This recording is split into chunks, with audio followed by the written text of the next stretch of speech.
Oh, it's sad. We gotta go back to regular life now. But first we gotta go check out Bridal Caves. Yeah, I was gonna say, we still have a little more adventuring to do. Well, y'all have a good night. Thanks for coming. You're welcome. And go check out, and we're gonna go get some donuts and go to Bridal Caves. There you go. There you go. Well, y'all have a good one. All right, Thanks. you as well. Okay, bye. Bye. That van has been there for every time we've driven by here since we've been out this way, so I think it must be somebody who works here. So, yeah, anyway, it's an interesting van, all kinds of pretty colors. I wouldn't drive it though. Woohoo! We're here at Bridal Caves.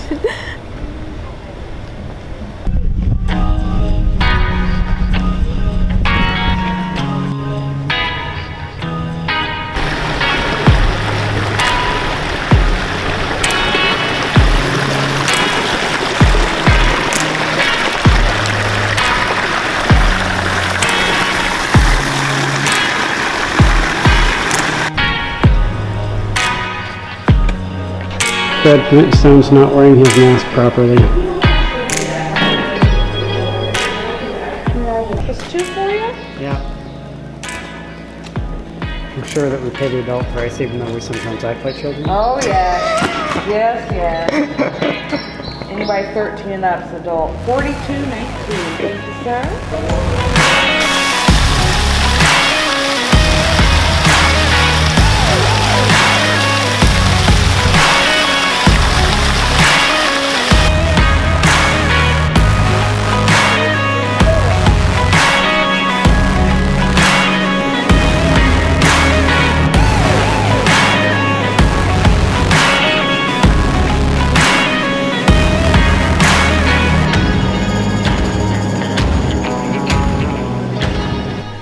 You have tickets for the purple tour. Your tour will begin in only 10 minutes.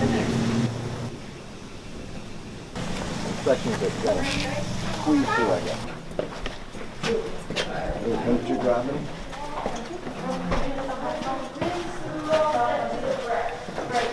Alright guys, so welcome to Bridal Cave. My name's Becky and I will be your tour guide today, so thanks for coming. This being Bridal Cave, this is the chapel room. This is where we do all the weddings, right? Our ceremonies here. And if you saw those books upstairs of the weddings, this was the backdrop of the bride and groom you saw in those pictures up there. We opened in 1948. We had our first wedding here in 1949, and we've had almost, we're going to hit it this year, 4,000 weddings. We're very proud of that. That's a lot. But we did not begin those weddings in here. The American Indians would come in to conduct their ceremony in this cave. So we had 2 tribes of Osage Indians. If you're not familiar with the area, we have a beautiful state park called Ha-Ha-Tonka right across the water. Highly recommend going over there. It is beautiful. We had a tribe lived over there. A tribe lived over on this side of things. And if we go back in time just a little bit, this was a river for them. And they would cross the river to come in. But how we came in is not how they would come in. If you wanted to get in this cave anytime before 1948, there was one way, and this is where I point with my flashlight, to this hole. That was the only way in the cave before 1948. And the entrance to that actually was behind you, where your photos were taken. Do they do tours year-round? Awesome, thank you. And it was pretty big, about the same shape and size of this rock, and it just got tiny right there. And then this formation here, we call this the pipe organ. And it's a drapery formation, or some people call these curtains, because they look like curtains, right? But after their ceremony, they would take their tomahawk sticks or rocks, and they would bang on these draperies. Each one makes a different sound, but it didn't make a sound so loud you could hear it a half a mile outside the cave. So they used it for their wedding bells, which I find fascinating. Now we no longer do that. Caves are protected in the United States, and as you can see, damage was happening on those. So that got stopped right away. So who's got dripped on? Anyone? That'll be all of us. I know what the drips are back there. We call those cave kisses. So we're gonna get kissed a little bit today. This cave is an actively growing cave, and it's just growing through those cave kisses. It's bringing in the minerals, and that's how these formations have grown drop by drop over a very long period of time. So we try not to touch anything in the cave. The oils on our skin will just rub off on the formations, and it'll repel those minerals, and they can become dormant. This is a good example of a dormant formation. So if you're curious about what the rocks feel like, you can touch this. Not hurting anything at all, right? So some of the formations we are going to see, the ones that are on the ground that might grow up, call those stalagmites. The ones that are tight to the ceiling, stalactites. And then we have thousands of these little ones, and they're skinny and they're hollow. We call those soda straws, because you can use those for a straw. You got a hold of one of those. So guys, ask questions, and you can take photos.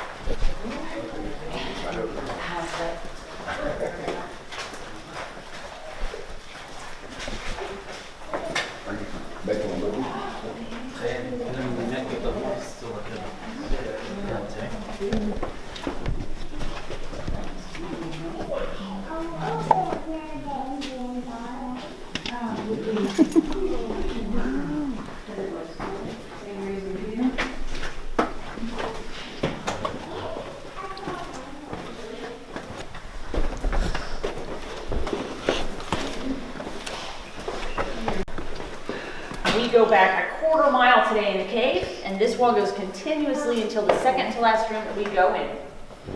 So in the 60s, Ripley's, believe it or not, came in and measured this for us. It's 500 million cubic inches. That's all I got. I got nothing to compare that to. You're looking at the biggest one. But it does look different in each room that we go in, and it just literally depends on those cave kisses coming down and feeding the wall. So when the stalactite and the stalagmite meet, it creates a column.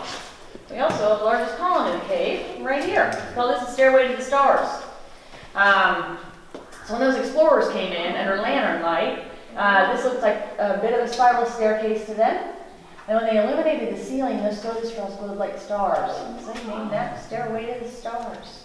Okay, so this is our wishing well. You're more than welcome to make a cave wish. You're also donating to a local high school student. This is a scholarship fund for them. And they don't have to go to college if they don't want to. If they want to take a trade school, they can absolutely do that.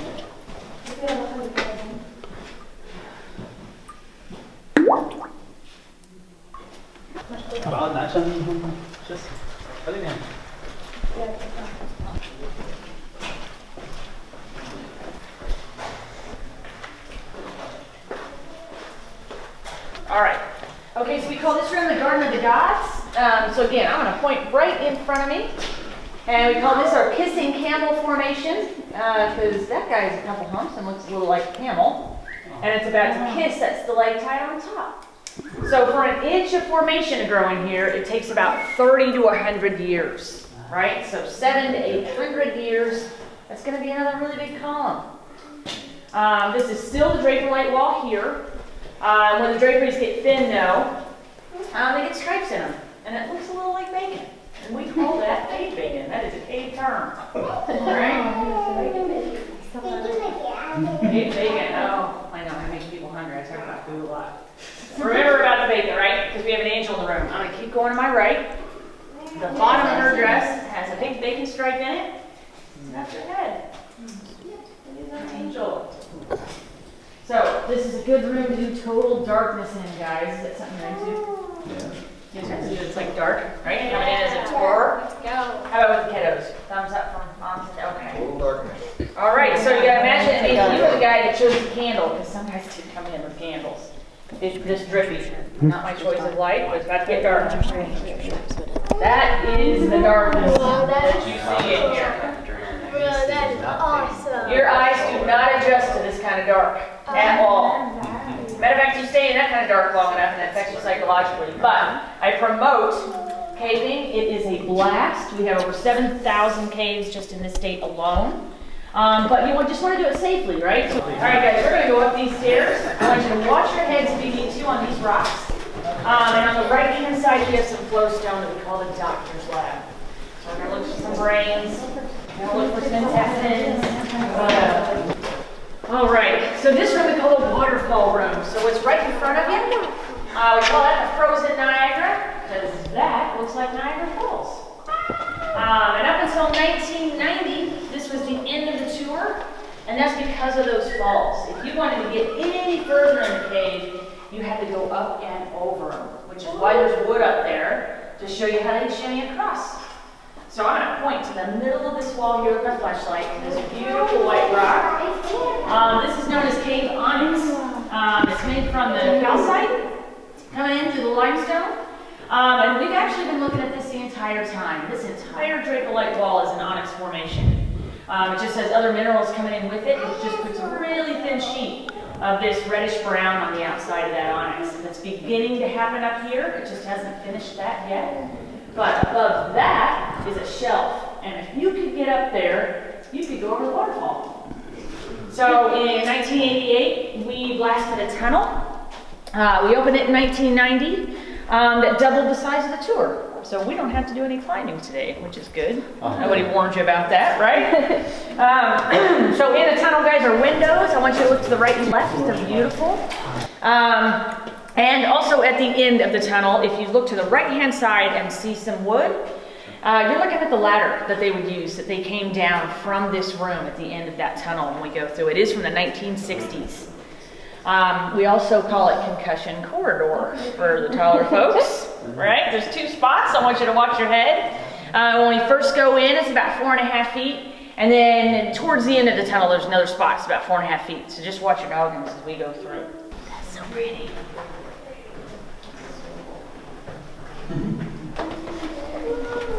The water's rising.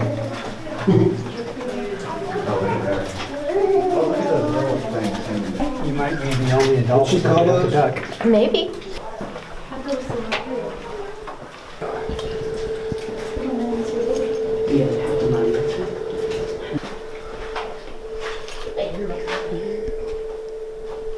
The ladder's right there.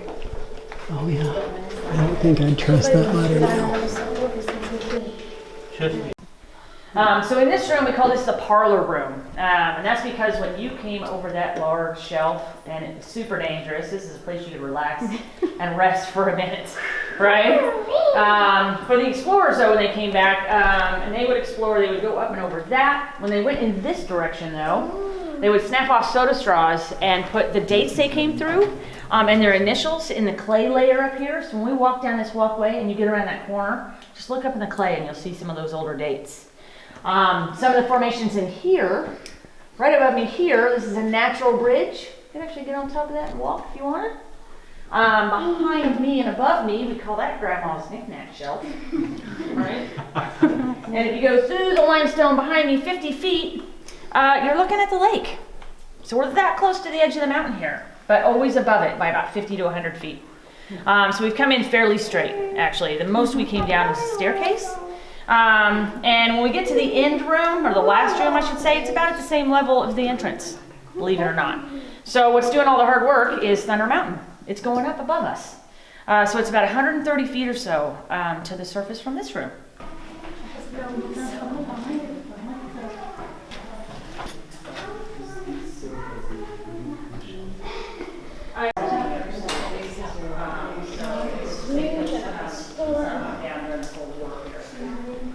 All right, guys, so is everybody going to inside? Because that is the place to look. All right, so, down in that water is some wood. There's a ladder for sure, and then a square structure we're not sure about. That's either a scaffold or a raft. But that's from those explorers, and we're not entirely sure how they got it back here, which is the mystery of the lake. It would have been really, really hard. We have dove it. We know it's all pegged.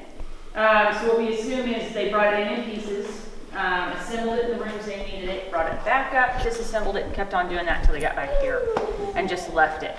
So what's preserving that now is the water. It's really fragile if you touch it. It's about 25 feet deep where that's at. And then in the shallow end down here, the stairs about 10. So right now it goes from about 10 to 25 feet. In this room, though, it's about 200 feet to the surface. The cave kisses you're getting hit with in here are about 7 to 10 years old, and they're clean. They've been filtered through that limestone, so you can drink them. As that water you're looking at, that is a table of water. It's above the Lake of the Ozarks. There's no fish or crawdads in it, and it's clean. It has been filled from those cave kisses, and you can drink that. Now we have mapped the entire cave. It goes back another half mile that we don't see. So the last formation that's lit up back there, we call that Paradise Island. If you get over on the other side of that climate, it's a bit of a plateau. We have another lake back there we call Spirit Lake, and it's about the size of a football field. So there's a lot of water back there. And then it just ends in clay. So the only known entrance that we know of right now is where we came in and where we go back out. So I do want to show you how thin this layer of brown, the reds and browns are. This is a whole lot like most of the Dragonlight wall, in color anyway. Here it's exposed, but how thin that is just paper thin on the outside of that. And that is a pure onyx formation. Watch a video. I've had several people ask me if I post this on YouTube, and I told them I did, and then they ask for my YouTube channel. I think this is definitely worth the price. All right, so we're gonna go back through the tunnel, guys. The cave looks different in this direction. We'll just see everything that was behind us, right? And just watch your heads where you need to going through the tunnel.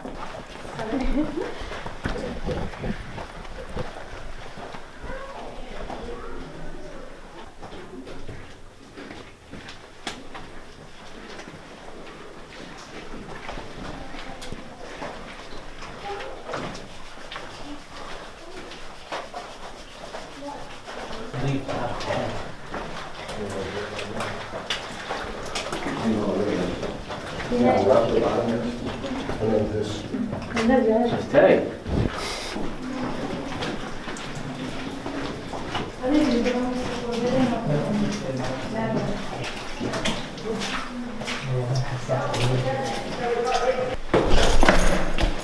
That was like,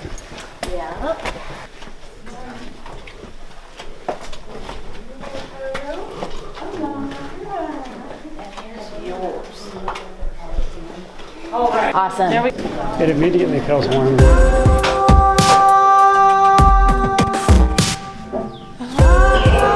that really pretty?